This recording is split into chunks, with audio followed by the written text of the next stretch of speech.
जानते हो, जो बच्चा हर महाद्वीप के बारे में अपने दिमाग में 40-40, 50-50 क्वेश्चन जानता है, इसी को तो परमानेंट नॉलेज बोलते हैं बेटा। इसी को तो परमानेंट नॉलेज बोलते हैं, इसी को तो परमानेंट नॉलेज बोलते हैं। यही तो स्थायी ज्ञान होता है आपकी नौकरी के लिए। जब आप कहीं घूम रहे हो, कहीं छत पर बैठे हो, कहीं पर बैठे हो, जो टीचर ने पढ़ा दिया 20 दिन के लेक्चर को दिमाग में लेकर आओ। एक दिन का मामला है, एक दिन का, 1 घंटे का। और जब आप 1 घंटे में, देखो मैं क्या बोल रहा हूँ, 1 घंटे में आप सारे के सारे क्वेश्चन दोहरा दोगे। कौन सा लिखना है, क्योंकि आप लोग जानते हैं जो ब्रेन होता है सबसे तेज काम करता है। जैसे आप कुछ भी सोचते हो, सोचते ही अचानक आप लोग, जैसे अब एशिया कॉन्टिनेंट है, अब मैंने एशिया कॉन्टिनेंट बोलते ही बगैर सोचे समझे मेरे दिमाग में 70-80 क्वेश्चन है, दिखाई दे रहा है ये मुझे कि ऐसे ऐसे ऐसे ऐसे है। तो आपके अंदर भी यही होना चाहिए, तब जाकर नौकरी लगोगे।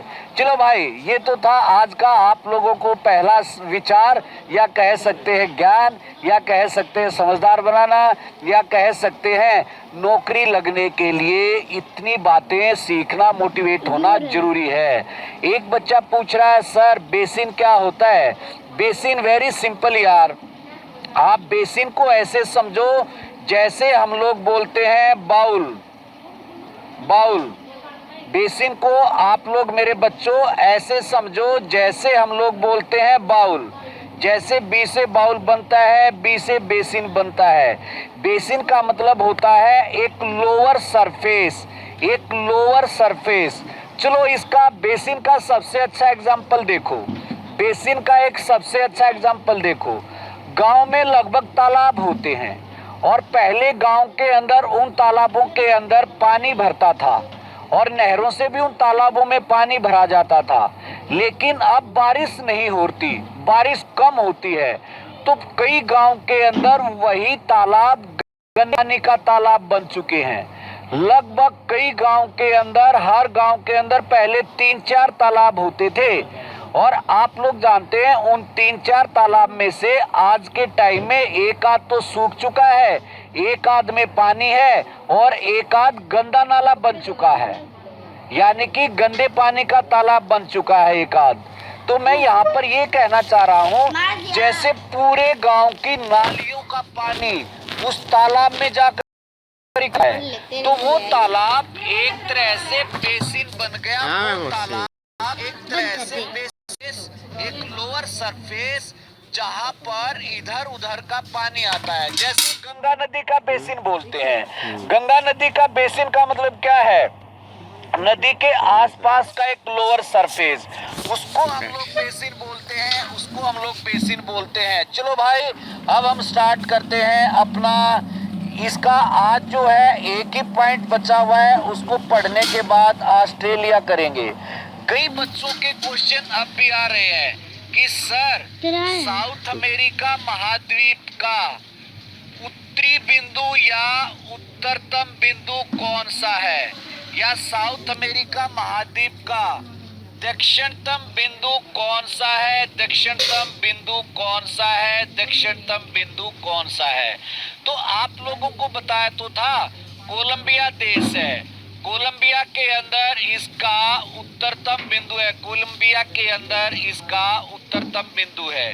दक्षिण के अंदर इसका चिली देश के अंदर इसका दक्षिणतम बिंदु है। आपको बता तो था बेटा टेरा डेल फ्यूगा, आप लोगों को लाडलो बता तो था टेरा डेल फ्यूगा, टेरा डेल फ्यूगा, टेरा डेल फ्यूगा।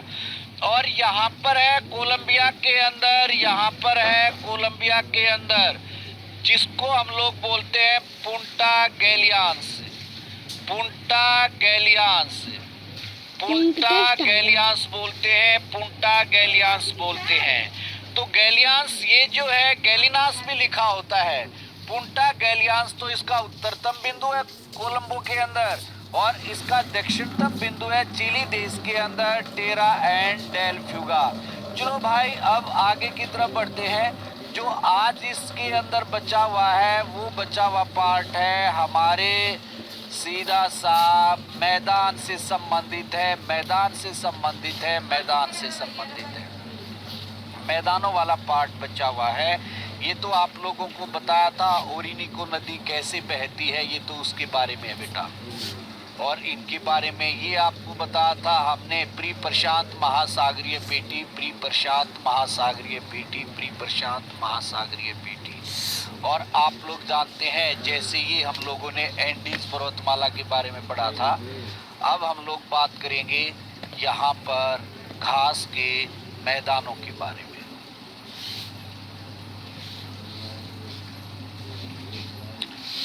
अब दक्षिण अमेरिका के अंदर हम लोग बात करेंगे घास के मैदान।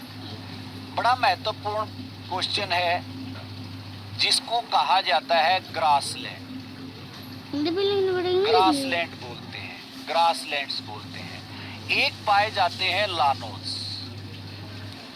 लानोस घास के मैदान। एक पाए जाते हैं कंपोस, कंपोस मैदान है।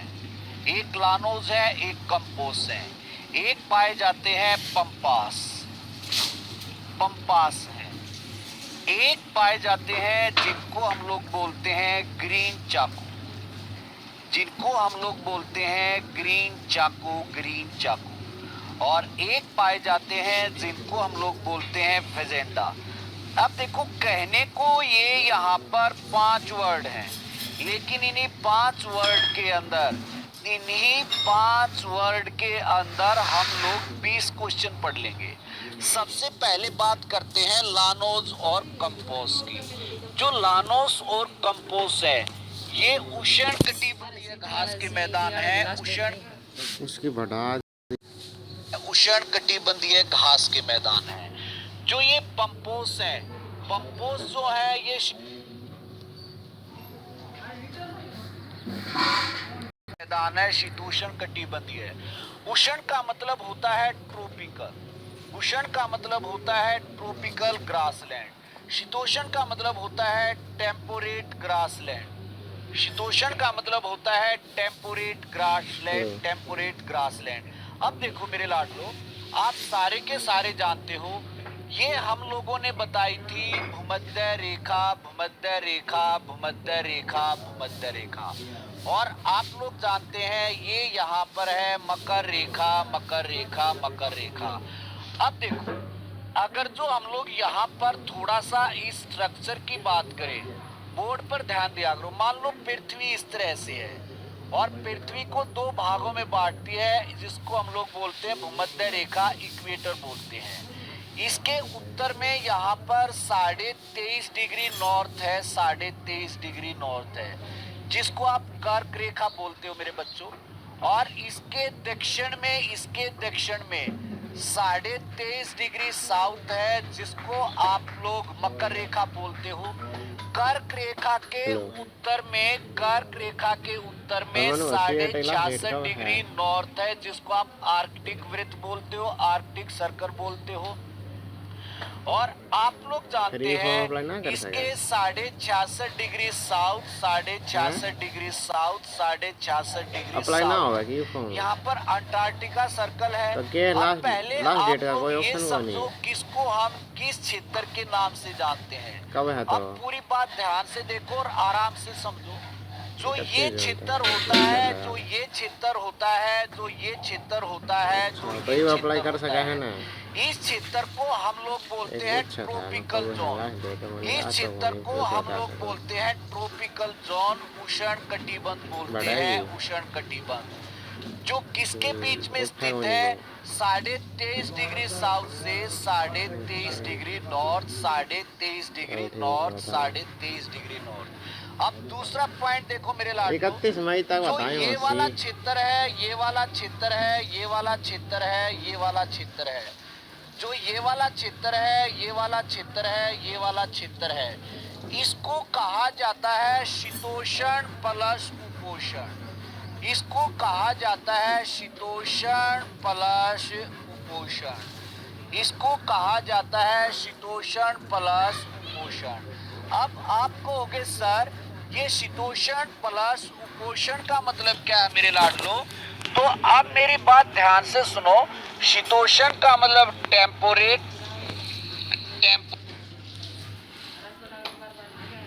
कुपोषण का मतलब होता है जिसको हम लोग बोलते हैं सब ट्रॉपिकल, सब ट्रॉपिकल, सब ट्रॉपिकल, सब ट्रॉपिकल। फिर आप लोग जानते हो इसके ऊपर वाला ये हिस्सा यानी ध्रुवों के आसपास स्थित है। इस हिस्से को कहा जाता है फ्रिजिड जोन। इस हिस्से को कहा जाता है frigid zone. Frigid zone, frigid zone का मतलब होता है शीत कटिबंध, शीत कटिबंध, शीत कटिबंध। और आप लोग इसको ये समझो, जो ये शीत कटिबंध है या जो ये टेम्परेट और सब ट्रॉपिकल है, तो ये वास्तव में टेम्परेचर के आधार पर है, टेम्परेचर के आधार पर है। ताप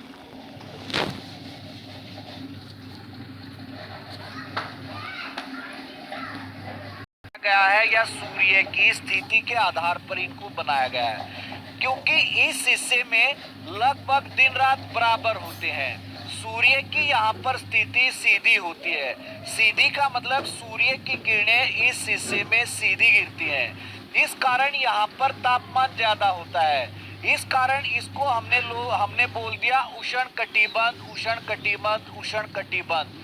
पूरी बात सीखने की है, पेपर में क्वेश्चन आता है, बड़े आराम से सीखो बेटा। फिर आप लोग जानते हैं जो 23.5 डिग्री से 45 तक का क्षेत्र है, लगभग इस क्षेत्र के अंदर गर्मी ज्यादा लंबे समय तक होती है, सर्दी कम समय तक होती है। और जो यहाँ का क्षेत्र है 45 से ऊपर का क्षेत्र है, वहाँ पर आप लोग जानते हो सर्दी ज्यादा होती है, गर्मी कम समय के लिए होती है। सर्दी ज्यादा समय के लिए होती है, गर्मी कम समय के लिए होती है। तो ये तो बन गया अपना सीधा सा ट्रॉपिकल जोन। और मकर के आसपास ऊपर की तरफ ये बन गया सब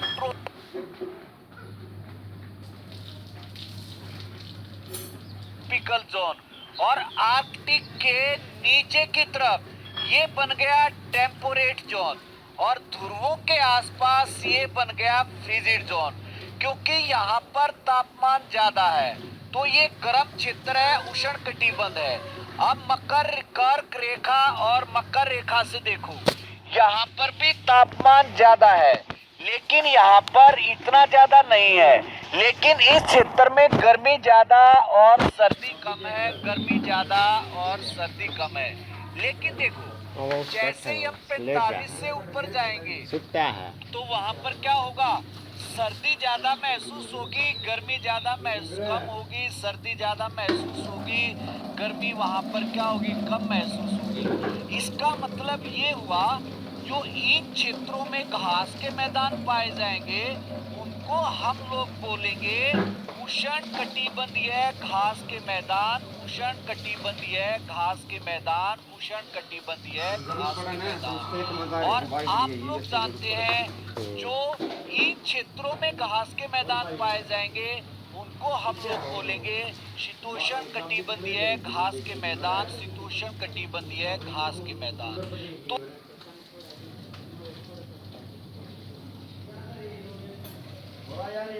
तो ये पॉइंट भाई, जो ये फ्रीजिड जोन होता है, जो शीत कटिबंध होता है, इसी को हम टुंड्रा और टैगा प्रदेश बोलते हैं। जो ये शीत कटिबंध होता है, जो फ्रीजिड जोन होता है, इसी को हम टैगा और टुंड्रा प्रदेश बोलते हैं। जो 60 डिग्री के अक्षांशों से ऊपर या 60 डिग्री के अक्षांश 60 डिग्री के अक्षांशों से नीचे होता है। अब ये पॉइंट आप लोगों के दिमाग में बैठ गया होगा। बड़ा स्लो बता रहा हूँ, स्पीड बिल्कुल ज्यादा नहीं है। जो बच्चा घर बैठकर पढ़ता है तो उसका दिमाग भी इधर उधर काफी दौड़ता है। कभी वो देख रहा होगा अपनी बहन को क्या कर रही है, कभी माँ को देख रहा होगा, कभी पापा को, कभी किसी को, तो उसका क्लास में ध्यान कम होता है क्योंकि वहां पर उसको कोई रोकता टोकता नहीं है ना। क्लास में तो ध्यान उसका होता है जो अंदर से इंस्पायर है, हाँ मुझे नौकरी लगना है। तो मैं बिल्कुल बड़े आराम से दिमाग से ये बात समझा रहा हूँ। अब सबसे पहले हम बात करेंगे लानोज की। सबसे पहले हम बात करेंगे लानोज की। जो ये लानोज घास के मैदान हैं, ये पाए जाते हैं इन क्षेत्रों के आसपास। आप लोगों को पता है ये भूमध्य रेखा है, भूमध्य रेखा है, भूमध्य रेखा। और आप लोग जानते हैं जो ये भूमध्य रेखा है ये इक्वाडोर, कोलंबिया और ब्राजील से और इन क्षेत्रों में जो ये पाए जाते हैं घास के मैदान, जो दो प्रदेशों के अंदर कहा जाता है कोलंबिया और एक कहा जाता है वेनेजुएला। तो वेनेजुएला और कोलंबिया के अंदर जो ये घास के मैदान पाए जाते हैं, वेनेजुएला और कोलंबिया के अंदर, क्योंकि ये है भूमध्य रेखा, भूमध्य रेखा। जैसे यहाँ पर ये भूमध्य रेखा है, ये यहाँ पर देखो ये है कोलंबिया और ये वेनेजुएला। तो इस क्षेत्र में कुछ विशेष घास के मैदान पाए जाते हैं। ये घास के मैदान पाए जाते हैं। यहाँ पर एक नदी है जिसको मैग्डानिला नदी बोलते हैं, एक मैग्डानिला नदी है। और आप लोग जानते हैं यहीं पर एक नदी है जिसको ओरिनिको नदी बोलते हैं। और आप लोग जानते हैं यहीं पर एक नदी है जिसको अमेज़न बोलते हैं। तो इस क्षेत्र में जो ये घास के मैदान है इनको कहा जाता है लानोज, इनको कहा जाता है लानोज। तो लानोज घास के मैदान वेनेजुएला में है। कई बार वेनेजुएला ऑप्शन में नहीं होता, कोलंबिया राइट आंसर बनता है, कोलंबिया राइट आंसर बनता है। इसके बाद नेक्स्ट आता है कंपोस, कंपोस। आप लोग जानते हैं ये क्षेत्र है पूरा का पूरा, ये जो मैं इसे लाइन ड्रा कर रहा हूँ, ये पूरा का पूरा जो क्षेत्र है आप लोग जानते हैं ये ब्राजील देश है, ये ब्राजील देश है, ब्राजील देश है। और ब्राजील देश के अंदर इस क्षेत्र में यहाँ पर अमेज़न बेसिन के आसपास इस क्षेत्र में ये पाए जाते हैं कंपोस घास के मैदान है, कंपोस घास के मैदान है। तुम लोग मेरे बेटो ये देखो जो ये कंपोस घास के मैदान है और जो ये लानोज घास के मैदान है ये उष्णकटिबंध क्षेत्र में है, उष्णकटिबंध। और इसी क्षेत्र के अंदर जो घास के मैदान अफ्रीका में पाए जाते हैं या जो यूरोप में पाए जाते हैं उनको हम लोग एक अलग नाम से जानते हैं और उनको बोलते हैं सवाना घास के मैदान। जैसे अफ्रीका है, अफ्रीका के अंदर जो इस क्षेत्र में जो घास के मैदान होंगे उनको हम सवाना घास के मैदान कहेंगे। जैसे यूरोप है, यूरोप के अंदर जो ऐसे घास के मैदान होंगे उष्णकटिबंधीय क्षेत्र में, वैसे तो है नहीं लेकिन वहाँ पर हम लोग क्या बोल देते हैं, वहाँ पर हम लोग बोल देते हैं सवाना घास के मैदान। ये यहाँ पर है मेरे लाडलो वेनेजुएला, ये है वेनेजुएला। और ये यहाँ पर मेरे लाडलो है कोलंबिया और ये यहाँ पर स्थित है लानोज घास के मैदान। वेनेजुएला में ज़्यादा है, कोलंबिया में कम है। ये यहाँ पर है मेरे लाडलो कंपोस। और आप देख रहे हो जो ये कंपोस है ये घास के मैदान है ब्राजील के अंदर। लेकिन सुनने की बात ये है ये उष्णकटिबंधीय है, उष्णकटिबंधीय है, उष्णकटिबंधीय घास के मैदान है, उष्णकटिबंधीय। अब हम बात करते हैं पंपोस। आप लोग जानते हो भाई, देखो आप सारे के सारे समझदार, यहाँ पर है ये अर्जेंटीना और अर्जेंटीना के अंदर आप लोग देखो ये है मकर रेखा, मकर रेखा है, मकर रेखा। और यहाँ पर ये लगभग 45 डिग्री का साउथ लैटिट्यूड है, 45 डिग्री का साउथ लैटिट्यूड है, 45 डिग्री का दक्षिणी अक्षांश है, दक्षिणी अक्षांश। तो यहाँ पर जो ये घास के मैदान है इनको कहा जाता है पंपास, इनको कहा जाता है पंपास। ये मुलायम घास के मैदान है और ये कठोर घास के मैदान है। ट्रॉपिकल का मतलब होता है क्षेत्र, ट्रॉपिकल का मतलब होता है 23 डिग्री और 23 डिग्री के बीच का क्षेत्र। तो उम्मीद करता हूँ ये पॉइंट आप लोगों को समझ में आ गया होगा। तो पंपास जो घास के मैदान है ये पाए जाते हैं अर्जेंटीना के अंदर, अर्जेंटीना के अंदर, अर्जेंटीना के अंदर, अर्जेंटीना के अंदर, अर्जेंटीना के अंदर।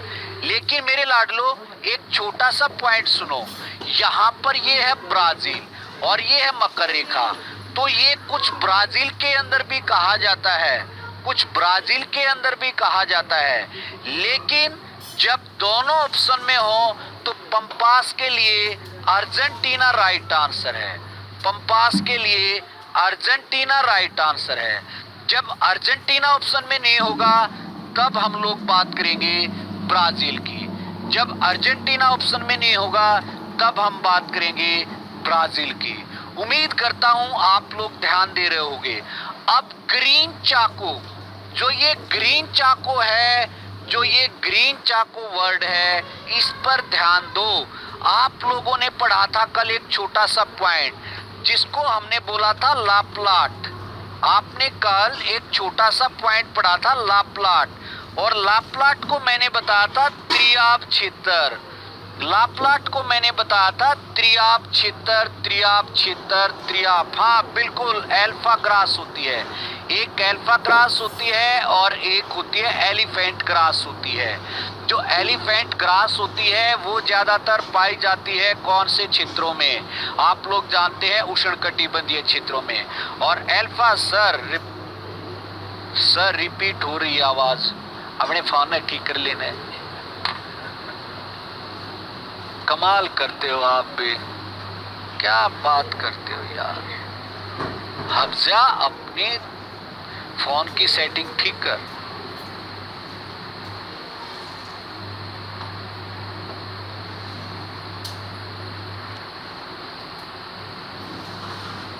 एक भाई नु कहे सरियो तो उरुग्वे है, सीधा ही जाकर भाई साहब एक रैपट में 11 नंबर की सड़क ले आता। ये है उरुग्वे, तो इस वाले क्षेत्र में ये है उरुग्वे, ये है पैराग्वे, और ये क्षेत्र है ब्राजील का। और मैंने 50 पे बता दिया, 50 पे, कि पेपर के अंदर क्वेश्चन स्टेटमेंट के अनुसार होगा, चाहे उसका आंसर वो गलत सेट हो रहा हो। अब पेपर के अंदर एक क्वेश्चन आ जाए, क्वेश्चन ये आ जाए कि पंपास घास के मैदान कहाँ पाए जाते हैं। ऑप्शन में अर्जेंटीना नहीं है, जबकि राइट आंसर तो अर्जेंटीना है, राइट आंसर तो अर्जेंटीना है, और ब्राजील दे रखा है। तो क्या ब्राजील टिक नहीं करना पड़ेगा? लाठिया टिक करना पड़ेगा, जरूर टिक करना पड़ेगा। तो तुम कब फ्लेक्सिबल बनोगे? कब फ्लेक्सिबल बनोगे? कब फ्लेक्सिबल बनोगे? कब थोड़े से फ्लेक्सिबल हो जाओ, थोड़े से। हाँ, यहीं पर तो गेहूं का उत्पादन ज्यादा होता है, इन्हीं को तो बोलते हैं। अब बात करते हैं ग्रीन चाकू।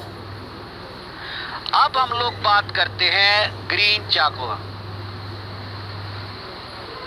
मैं गुस्से में अच्छा लगता, मैंने गुस्सा आता ही नहीं, ये तुम अपनी भड़ास निकालो जब तुम गलत गलत क्वेश्चन पूछो बेटा।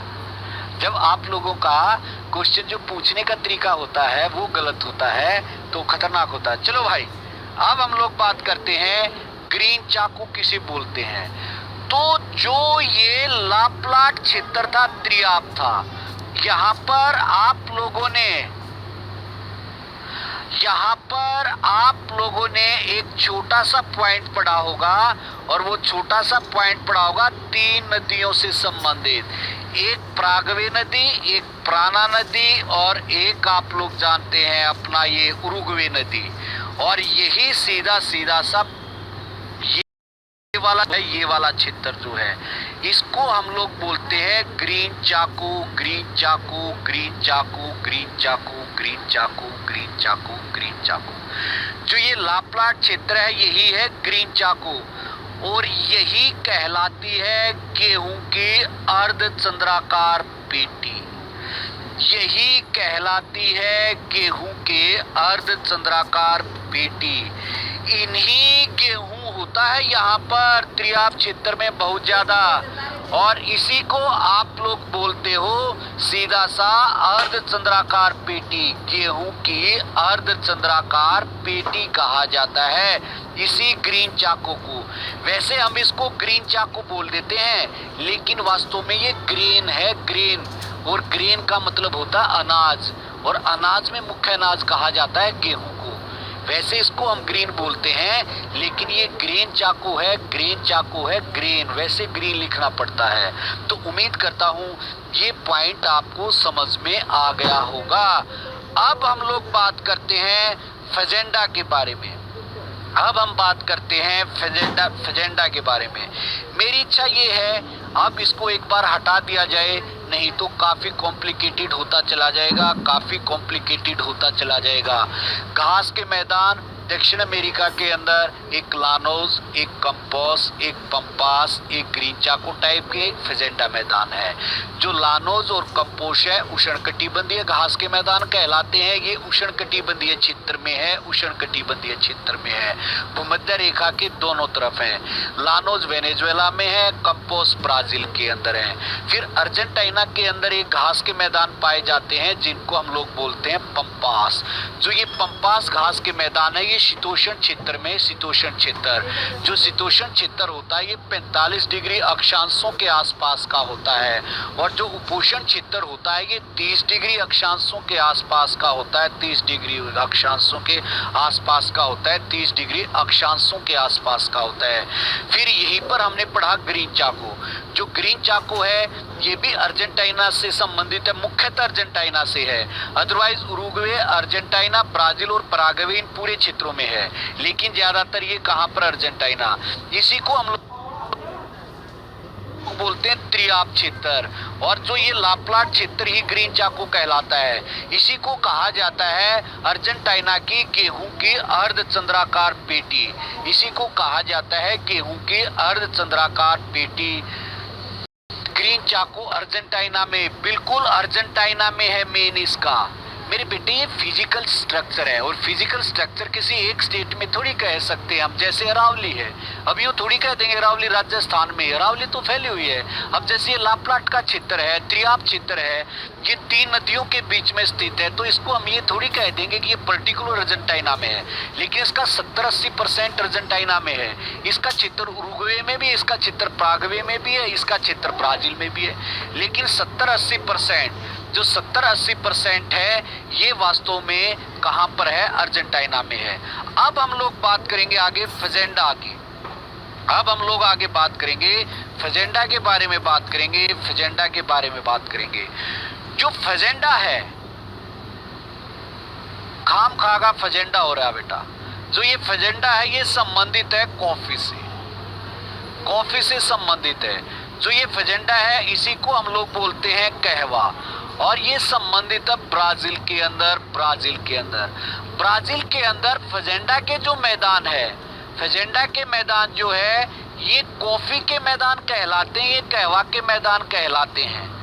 ब्राजील के अंदर, ब्राजील के अंदर है बेटा, ये ब्राजील के अंदर है, ये ब्राजील के अंदर फजेंडा के मैदान कॉफी के मैदान होते हैं। कई बच्चे बोलते हैं सर डायरेक्शन, अरे मेरे लाडलो डायरेक्शन पेपर के अंदर डायरेक्शन आओगी या क्वेश्चन आओगा, तो ये क्षेत्र लगभग कहलाता है फजेंडा के मैदान से, और यहाँ पर बनते हैं सबसे ज्यादा कॉफी के बागान पूरे वर्ल्ड के अंदर। पूरे वर्ल्ड के अंदर जो ब्राजील है ये पहले नंबर पर कॉफी के उत्पादन में है, कॉफी के उत्पादन में।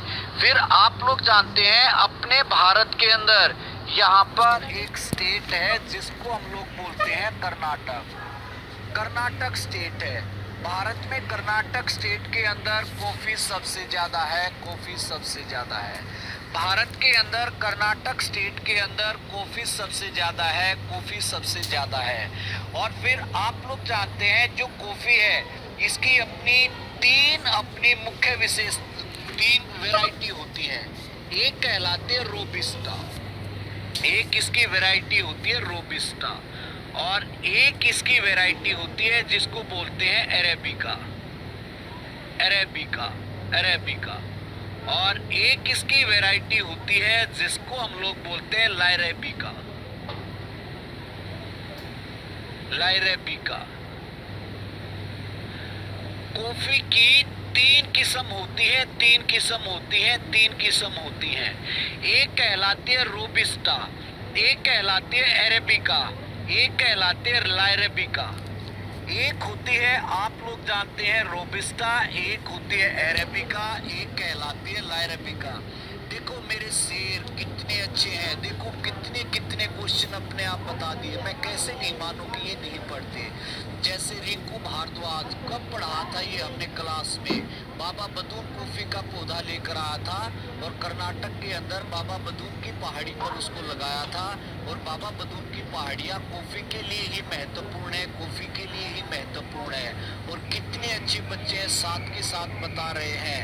मनोज बलदेव सांगवान, आईसीएस जैसलमेर, जय हिंद गुरुजी, जय हिंद। कौन सा मैं लड़ाई में जाऊँ? हाँ, नमस्ते भी कर लो। जय हिंद तो तब होता है ना जब या तो मिशन पर जाएंगे या मिशन से वापस आने के बाद। चलो कोई नहीं। यहाँ पर एक मंडी है कॉफी की, यहाँ पर एक मंडी है जिसको हम लोग बोलते हैं, एक तो बेटा कलर इतने चेंज करने पड़ जाए, शाओ पालो। शाओ पालो एक मंडी है कॉफी की, सबसे बड़ी मंडी है ब्राजील के अंदर, ब्राजील के अंदर, ब्राजील के अंदर। तो ध्यान से सुनो, रोबिस्टा है, फिर कलर चेंज, सारों को समझा दो यार, एक कलर रखो। मैप की मैप का अलग, बाकी सारा एक कलर चेंज करना पड़ जाना। तो आप लोग जानते हैं, मैं समझाऊंगा तो छू आ जाएगा फिर। एक होता है रोबिस्टा, एक होता है एरेबिका, एक होता है लाइरेबिका। इनमें जो कॉफी की सबसे अच्छी किस्म है वो एरेबिका है। इनमें कॉफी की जो सबसे अच्छी किस्म है एरेबिका। अब कहोगे सर कॉफी पर आपने इतना स्ट्रेस दे दिया, आप कॉफी कॉफी हो गए। अब मेरा कहने का मतलब ये है, ये पेपर के अंदर पिछले 3 साल के अंदर मैं 2 बार क्वेश्चन देख चुका।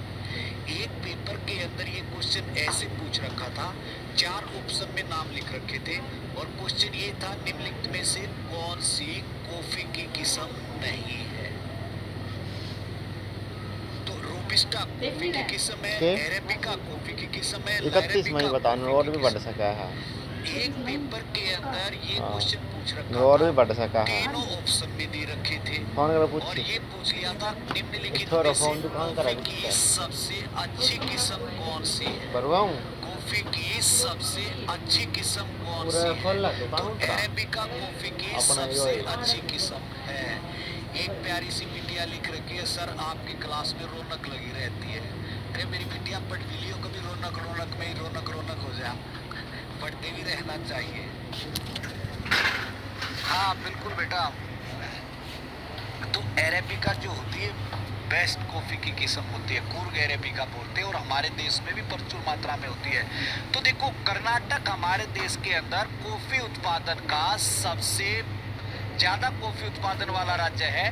कर्नाटक के अंदर बाबा बदून की पहाड़ियों पर कॉफी का सबसे पहले पौधा लगाया गया और कर्नाटक के अंदर नीलगिरी की पहाड़ियों के क्षेत्र में भी कॉफी का प्रचुर उत्पादन होता है। और कॉफी उत्पादन के लिए यहाँ पर जब ये फसल पकने को होती है, चेरी ब्लॉसम हवाएं बड़ा अच्छा काम करती है।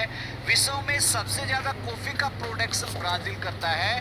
ब्राजील के अंदर एक मैदान होते हैं जिनको फजेंडा के मैदान बोलते हैं और जो ये फजेंडा के मैदान है ये कॉफी की खेती के लिए सबसे ज्यादा महत्वपूर्ण है।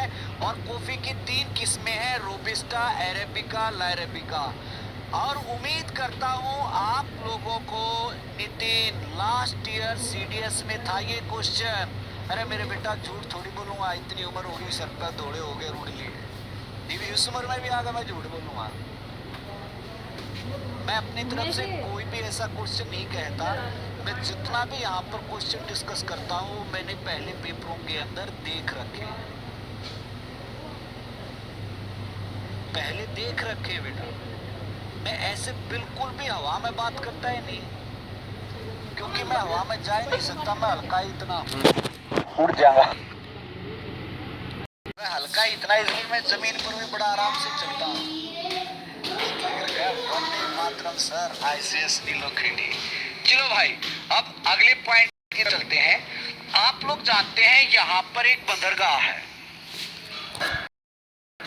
यहाँ पर एक बंदरगाह है जिसको बोलते हैं सेंटोस बंदरगाह, जिसको बोलते हैं सेंटोस बंदरगाह।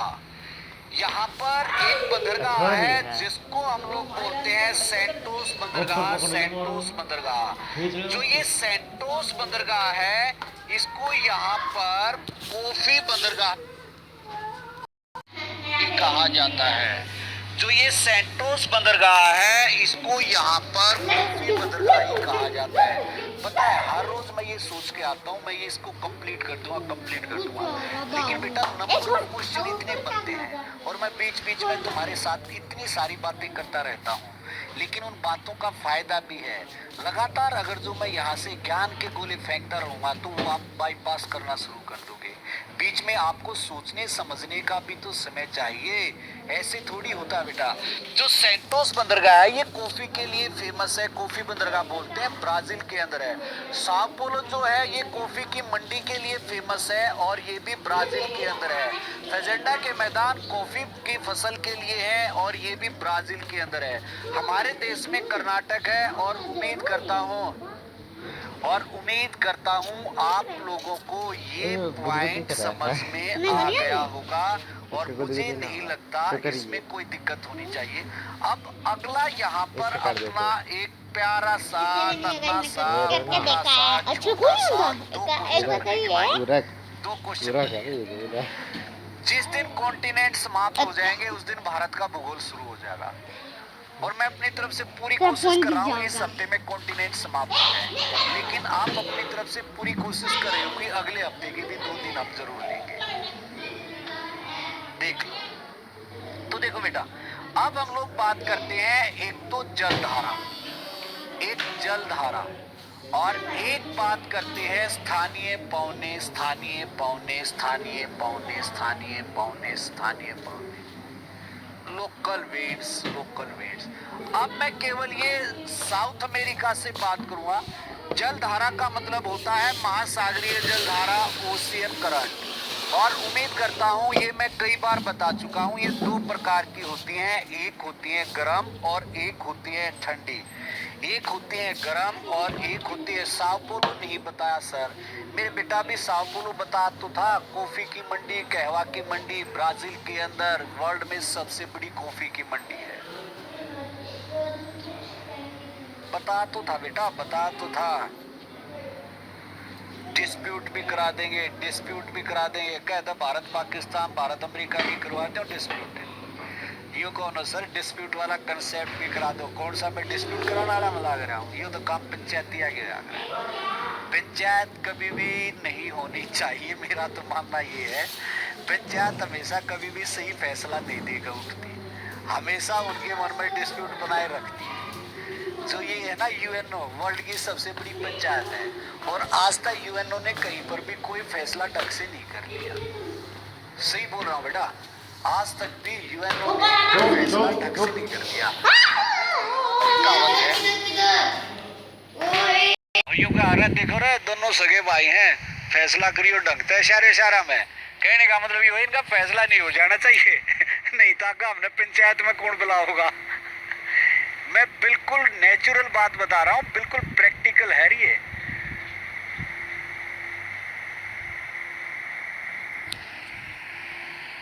तो भाई उम्मीद, आप देखो, एक है जलधारा, एक है स्थानीय पौने। अब यहाँ पर आप लोग जानते हैं 2 विशेष, जैसे देखो भाई, ये भूमध्य रेखा है, ये भूमध्य रेखा है, ये भूमध्य रेखा है, ये भूमध्य रेखा है, और ये मकर रेखा है, ये मकर रेखा है। और आप लोग जानते हो जब भूमध्य रेखा से नीचे की तरफ समुद्र के अंदर जल बहेगा तो रास्ते में आने वाले पानी के टेम्परेचर को बढ़ाएगा बेटा, क्योंकि ये गर्म है। और जब आप लोग जानते हैं नीचे से ऊपर की तरफ जाएगा, भूमध्य रेखा की तरफ जाएगा, भूमध्य रेखा की तरफ जाएगा, तो आप लोग जानते हैं ये ठंडा जल है, रास्ते में आने वाले पानी के टेम्परेचर को घटाएगा। तो इसको हम लोग बोलते हैं पेरुवियन जलधारा, पेरुवियन जलधारा बोलते हैं, या इसको हम लोग बोलते हैं हम्बोल्ट जलधारा। पढ़ लिया था बेटा, ये प्रशांत महासागर में है, और प्रशांत महासागर के अंदर दक्षिण अमेरिका के पश्चिमी तट पर चलती है, पश्चिमी तट पर चलती है। और ये अपने आप में एक ठंडी जलधारा है, ठंडी जलधारा है, यानी कोल्ड ओशियन करंट है, ठंडी जलधारा है, कोल्ड ओशियन करंट है। और जो ये ब्राजील की जलधारा है, जिसको ब्राजील जलधारा के नाम से जानते हैं, ये भूमध्य रेखा से नीचे की तरफ आती है और ये आप लोग जानते हैं एक गर्म जलधारा है, एक गर्म जलधारा है, एक गर्म जलधारा है, एक गर्म जलधारा है। यहाँ पर आप लोग जानते हैं एक द्वीप है, इस द्वीप को हम फॉकलैंड बोलते हैं, फॉकलैंड बोलते हैं, फॉकलैंड बोलते हैं, फॉकलैंड। जो ये फॉकलैंड द्वीप है, ढंग से लिख देता हूँ बेटा, जो ये फॉकलैंड द्वीप है ये ब्रिटेन के अधिकार में है, लेकिन ये ज्योग्राफिकल क्षेत्र अर्जेंटीना का है, ज्योग्राफिकल क्षेत्र अर्जेंटीना का है, लेकिन ये ब्रिटेन के अधिकार में है।